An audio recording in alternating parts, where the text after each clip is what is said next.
So we've got a really cool guest with us here in the studio. Another Denver boy. I love it.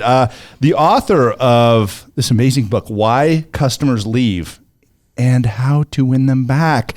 Our friend David Avrin. How you doing? I'm sorry. Let's do that again. See, you don't even have said to do it wrong. We can do it. We're going to give you an opportunity to do it right. We don't even need to start over because people are forgiving of last names. Last name is Avrin, David Avrin. And the only reason it's important is in this age of the internet, you have to spell it right. You know, back in the day, Avrin. when they would spell things like quick copy with a K-W-I-K, right? It was a way to stand out as you drove by. But of course, it doesn't work so well in the internet world, does it? Well, I am a little dyslexic here. Dyslexic, whatever it is. So old dyslexic had a farm. O-I-E. I love it. I love it. That works. So, David Avrin. How you doing, buddy? Hey, I'm good. Thanks for having me here in the world headquarters. A phenomenal view of the majestic Rocky Mountains. You can see your house from here, from practically, high atop the perch, yeah, or where you grew up at least, or something. Yeah, something. That's right, in the same area, which is crazy because my work is I never work here. I'm all around the world, 24 countries in recent years, from Bogota, Colombia to Dubai and Singapore and everywhere around the world. But it's nice to be home. And as they say, you're never a prophet in your own land. You're a big deal because you come from somewhere else. And so it's nice to be here in Denver. You get to be an expert in your own backyard. For at least the next 22 minutes. There you go. So funny little fact, David and I, our high schools were kind of the key rivals in the Denver rivals. Area. We were rivals. I will try to resist ragging on you a little bit for where you went to school. We'll put our histories behind us. We'll talk about that offline. There you go. All right. Agreed. So we're virtually shaking hands here. So we're agree to get along for at least this 20 minutes. So Mark, no knife fights. No, that's the Jets. Yeah, I was going to say you versus the Sharks. Right. We used to meet West Side Story. That's right. We used to meet at Taco Bell and have it out in the parking lot. That's right. What's crazy is where the headquarters are here is sort of remember growing up that this was just field, like all the way to Kansas. And now, of course, like so many of the booming metropolises, it's pretty well filled in. Yeah, so funny thing, you remember the gas station that was right on the corner down here? Yes. Yeah, I worked at that gas station in high school. The Shepler's Western Wear, when they sort of built this mega Western Wear, which, of course, everybody else in the country and around the world doesn't necessarily have the Western heritage that we do in Colorado. Right. They built it and there was nothing around it for, like, why would you build this in the middle of nowhere? And, of course. Now it's still there. It is still there, but it's a shell. I think it's out of business. Anyway, let's talk customer experience. All right. Experience of growing up in Denver, right? Yeah. All right. So this is interesting. I love the title of your book, Why Customers Leave. Let's start unpacking that a little bit because the listenership for our show, everybody that tunes into this show has a customer in some way, shape, or form. But ultimately, we do deal a lot in the real estate space, the entrepreneurial space. We have a lot of first responders that listen to this as well. They have customers. Anybody who has somebody that they have to impress or sell to, or anybody who has choices, you can call it a customer, you can call it a client, you can call it a prospect, and the world has changed. I think at the most basic level, when people ask why do customers leave, they leave for one simple reason today, because they can. There's so many choices, profound choices. We used to sort of market within that 3 to 5 mile radius of where we are, right? Where our location. Yeah. If we had a gas station or a record store or something else, everybody online is international. We can buy from anyone, anywhere, and the choices are vast. It used to be. The marketplace has become a grocery store, right? Think about it. And you walk down the aisles of the grocery store and you buy things. Right. Nobody's there to sell it to you, right? Go big box and then you go Target or Walmart or Costco or Sam's Club or add the internet, multiply it by 10 million. More choices than ever before in history. In most cases, nobody's there to sell it to us. So we go and we buy. And the reason I think it's pertinent, and for anybody who's listening, no matter what your audience is recognizing that even if your model isn't that, even if you have a longer sales cycle or a more complex sale, certainly for those who are real estate agents, the mindset of the customer has changed. It's just so easy to buy anything. It's so easy to search for anything. whether it's real estate or, everything was required sort of a facilitated transaction. Right. The salesperson knew more than we did. We go to an appliance store and some teenager or some elderly person would explain to us how a refrigerator works. Not anymore. Now we just search that stuff on our phone. So the world has changed and the mindset of the customer has changed. What's funny is sometimes you don't even need to search for something. It just kind of shows up in front of you. Right. And you're going, oh, that's exactly what I was looking for. Right. Well, and people go crazy because they think, oh, they're capturing my information and they're searching my. Well, that's why they're doing it. Right. So that they can deliver something a little more tailored to what you look for. Creating a little more convenience, a little more, Sure. when you need it, where you need it. Personally, I have no problem with it. I'm good with it. Follow me. Alexa can listen to anything she wants. It's nothing exciting. It's like the old Gary Hart, right, where he says, just follow me, you'll be bored. Well, for me, in reality, you would be bored because at 6 o'clock, we're in our pajamas watching Dr. Pimple Popper on TV. So nothing particularly exciting there. That's a great customer experience. Yeah, there. I'm just saying. It's a visual aspect to that one as well. Let's start unpacking this whole philosophy of convenience and what's replacing people, what's not replacing people, and how do we as human beings overcome the fact that there are a lot of obstacles to the relationship that we have with our customers. Right. I think you're right in how you phrase that. I think we as business owners are the ones who have to overcome it. I think business is extracting the human element.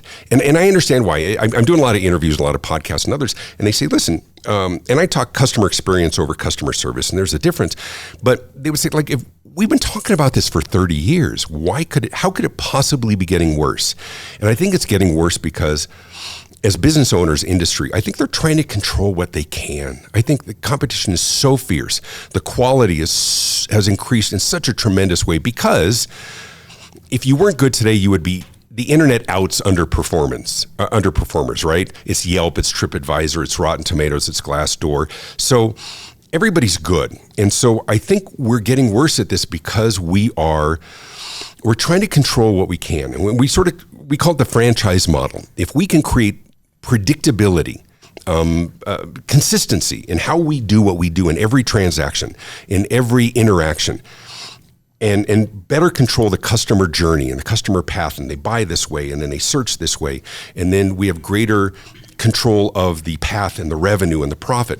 The problem is our customers don't necessarily always want to do business the way we want to. And so I think we're the ones who have to make sure that we don't go too far in extracting the human element. I just got back from Bogota, Colombia. We were talking offline. And for them, because their big industry is what they call BPOs, business process organizations, they want to be the outsourced logistics and call centers. So they define customer experience is how much can we drive towards AI, artificial intelligence, bots, chat features that aren't human elements. And we're in the background going, hello, don't forget us. And so we see this in a lot of industries, and we see this, quite frankly, in real estate as well.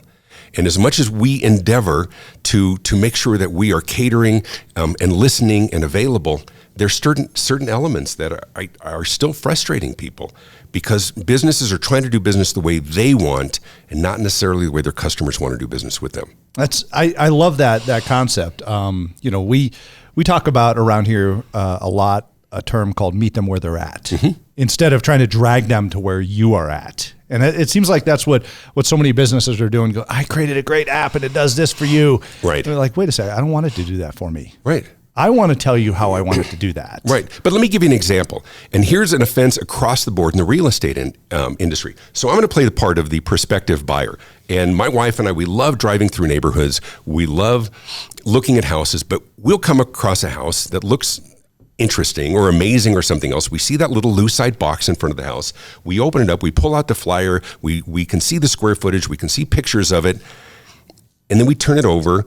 And then we turn it over because we're trying to find the price. But the price isn't on there. Why is the price not on there? Because the real estate agent wants us to call. Because then then they eliminate the veto, right? So even if it's too expensive or it's not in our range, at least maybe they can become our buyer's agent. They can ascertain what we're really looking for and pre-qualify us. Here's the problem. I just wanted to know the price. right? Or we go to the website and there's a contact form and say, what's your price range? When are you looking to buy? I understand it's exactly the way the real estate agent wants to do business. I just wanted to talk to a real person. And I understand the game and I understand why. And every real estate agent does it across the board, but I'm telling you, there's a way to compete. There's a way to gain a competitive advantage by being remarkably easy to do business with. And almost all of those business processes, and I speak to real estate organizations across the country and around the world, and I hammer them, and I say, all of this is set up because it's exactly the way you want to do business. This is exactly the information you want to extract from me. You know what I want? I want expediency. I want to know the price. I want to talk to a real person. But you wouldn't let me because you wanted me to call. And it's a challenge and it's an uncomfortable conversation because this is how we do business. But I think it's important to have the conversation because people have changed. Everybody said the only thing that's constant is that people, not anymore. It's been, 11 years since the iPhone came out? How many things are we used to being able to do very, very quickly? It's not to suggest that we don't want a real relationship and understand during the buying process. But there's certain points on the front end, certain touch points where we just want what we want when we want it. And that's just a couple examples of it. I love it. And I was thinking about this shopping experience I had last night. I was on my computer here, flipping through, just looking at different products online. And I kept seeing price too low to list. Price too low to list. Really? And you know what I did? On. I clicked away from that. Yeah. Exactly.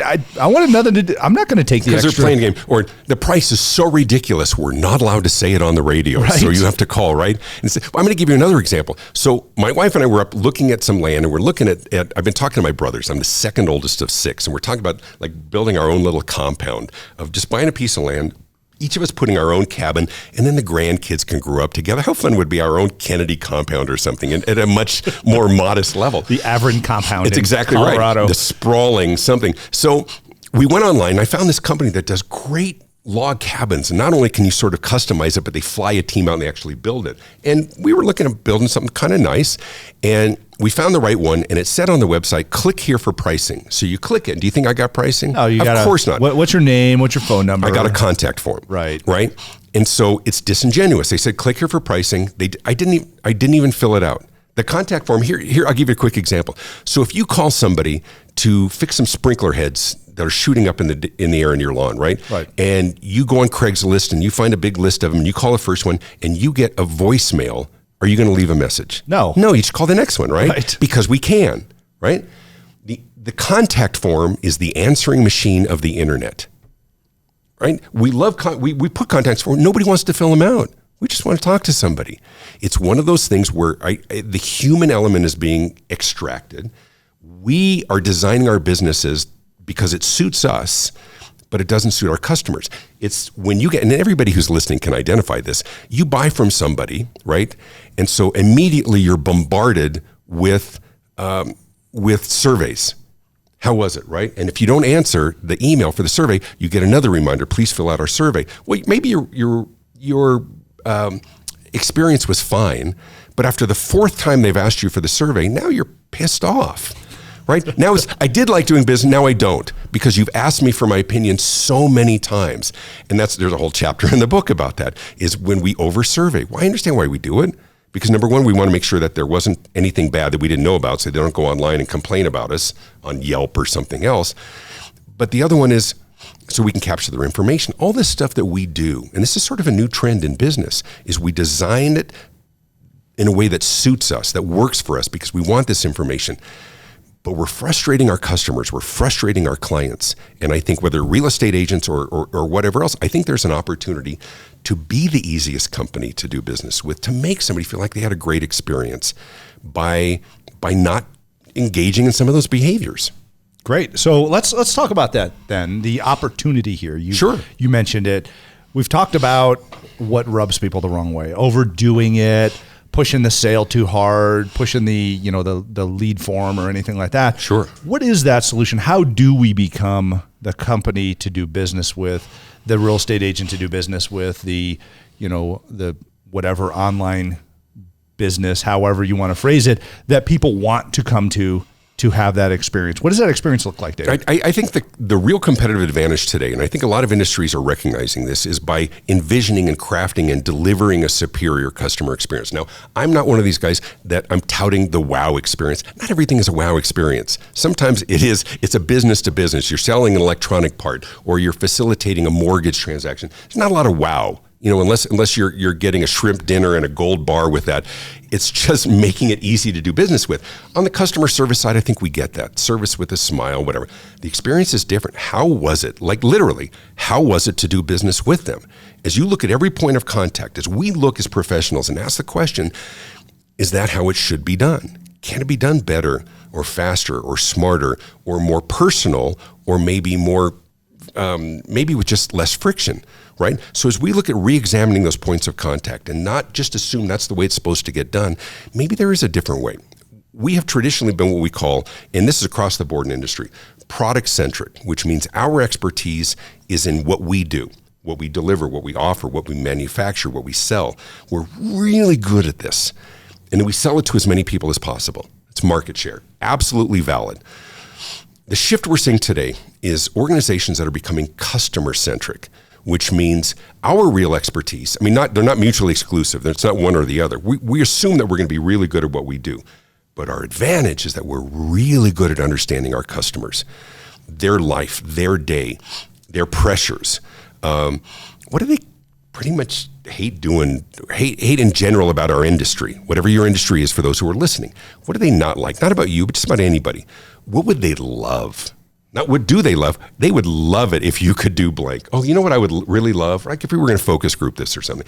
I would love it if they could do blank. I would love it if I didn't have to reorder. They could automatically see what's in inventory and whatever. I would love it if I could reach somebody 24/7, whatever that might be. What do they fear? I fear screwing this up. I fear that I'm going to make a poor decision. I fear that I am going to miss out, right? That fear, that FOMO, fear of missing out on a better rate, on a better house or whatever that might be. And then I like the question. I do a lot of this in my consulting work, and sometimes I'll do a full day with organizations, and I just got back from Abu Dhabi, little geographic name dropping, but work with an organization there. But one of the other questions is, what do they need? What do they need to make a decision? Not just what they need in their life. And maybe you're working with an organization, somebody's new. Maybe they need a win. Maybe they need to look good to their boss. Maybe they need proof that you've done this well multiple times, so it's endorsement quotes or something else. And as we look deeper into who that person is, what's their family situation? How long have they been on their job? Are they in a new financial situation? Are they going through a divorce? The more we understand them to the core, the more we can tailor our approach and our behavior. Maybe it's a different staff person that might be a better person to work with them. How do we make them feel that they're well taken care of? They've developed a real relationship, not a relationship for the sake of relationship.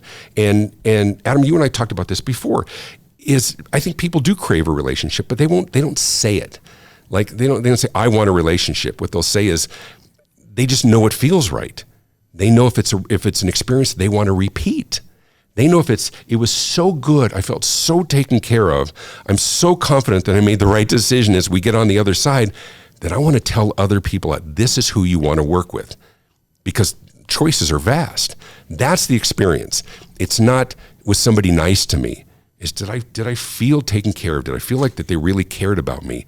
And authenticity is something that's inauthentic is easy to spot. So all these things that you're talking about, really, they sound more human than technological. Right. And we're trying in an age of technology, how refreshing is that? And in a time that so many businesses are thinking, oh, okay, I can turn this into an app or a click of a button or something that's presented to you online or on your phone or something like that. But all you're talking about here are, you're talking about experience, you're talking about human feelings, right? How they, what are they going to share with whoever they eat dinner with that night when it comes to, the interaction I had with your organization. What do you lead with in order to get that started? Because there's so many barriers to get through to get to that point where you can create that relationship. There's a lot of barriers, and part of the barriers is just the way the marketplace is shifting. I mean, when you talk about sort of feelings or relationships, and I'm not trying to be touchy-feely, I mean, that is at the core, that's what engenders trust, right? Right. And it should be a no-brainer, but it's not, because we're, as consumers, we're being bombarded every day with the reality that you can do things quicker or faster or with technology. And there's a whole generation of people, the biggest population bubble in the history of history, never grew up with, I mean, they always could make phone calls from the car, right? They have no idea what whiteout is. I have a T-shirt that has the little symbol from the little plastic thing that went in the middle of 45 records. Right. They have no idea what that is. There's no reference.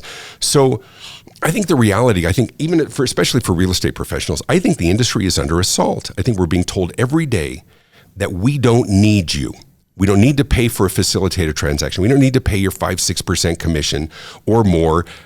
We can do it with a 1% commission. We can do things online. So I think first is a recognition, a cognizance that the world has changed, that their expectations have changed.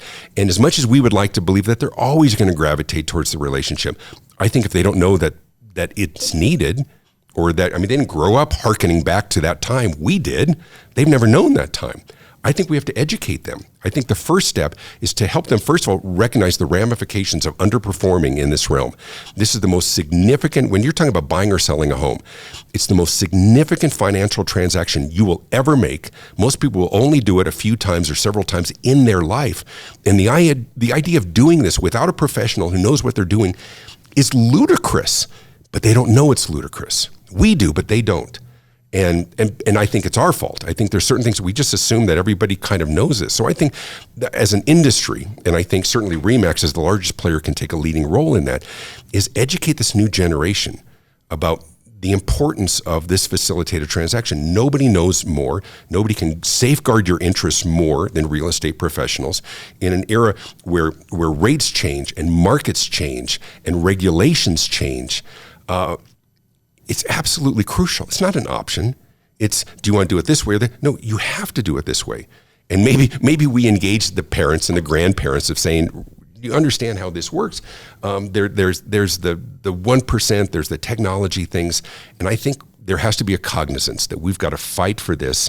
And I think once there's that recognition, the cognizance of how important it is, now it's the fight of who's the right one, because there's thousands or tens of thousands of people who could do it. I think it's the people that, there's some of the traditional things, right? The people who know your neighborhood, the people who understand it's videos online. The mechanisms we have for communicating now are phenomenal. We didn't have them 5, 6, 7 years ago, right? You can show me, here's my approach. Here's the way I do it. Here's the relationships that I have. You can do it in your voice. You can do it like we're doing it right now. Right? With your own channel, with your own podcast, with your own videos. You don't need to hire a crew. A good selfie stick, that's pretty authentic. Just as long as you record it horizontal. It's just my own video is horizontal, people. Unless you're going Facebook Live, then it's vertical. I know, it's a generational thing. I'm still struggling with my this. social media person is pointing at you right now. She's going, yeah, come on. Yeah. Video. Selfies are vertical. There you go. Video is horizontal. Yeah. Instagram, vertical. Yeah, okay. It has to be. Absolutely. All right. So this, I mean, I have taken quite a few notes here already, David, and this is amazing. I think you put a bow on this whole thing, this whole concept, really in the last statement that you made. Not the selfies are horizontal or vertical part, I get you. But right before that, where we're talking about they need to know what they don't know. Right. I mean, that's really that is the breakthrough in customer experience is opening their eyes to the opportunity, to the potential, to what they're missing, because people don't know what they're missing, especially in this noisy environment that we're in. And it's incredibly imperative upon all of us to be those experts, to educate them and to know how to tell that story. Yeah. So, obviously stories break through sales. Stories deliver that message that people are resistant to hearing to begin with, because they want to put themselves in the story. So, right. And they have to be relevant, right? Yeah, oh, absolutely. Because there is so much writing on this transaction, buyer side, seller side, doesn't matter. Yep. They have to understand what is really at stake. People don't, you and I are in agreement that people want the authentic relationships. Absolutely. But they're not going to say, oh yeah, having an authentic relationship and liking my real estate agent is worth 6%. as opposed to a 1%. No, it's that trust engenders that sense of trust allows for a measure of behavior, allows for a freedom, allows them to walk you through a process, to feel like you're safe and taken care of. It's something that might be very unfamiliar to you, but very familiar to the agent. That relationship allows for a greater degree of transparency and trust and communication. It's not relationship for the sake of relationship. It's that we will let our guard down and we will let people in. We will allow them. We will pay for that heightened, enhanced experience if it, we always say to what end? If it helps us feel better about what just transpired or what's about to transpire. And then you've got the referrals. Then you've got all of this lifetime. This is my agent. Every time I do it, this is who I use because I so trust them to take care of me. I love it. I love it. David, we've taken a ton out of today. I mean, there's a lot of gold here that we've just mined. So many things, so many principles that can help us build our businesses in the real estate space, as well as, pretty much in any other space where you deal directly with customers. So, David, we have a question we ask everybody that comes on the show. Sure. The show's called Start With a Win. David, how do you start with a win?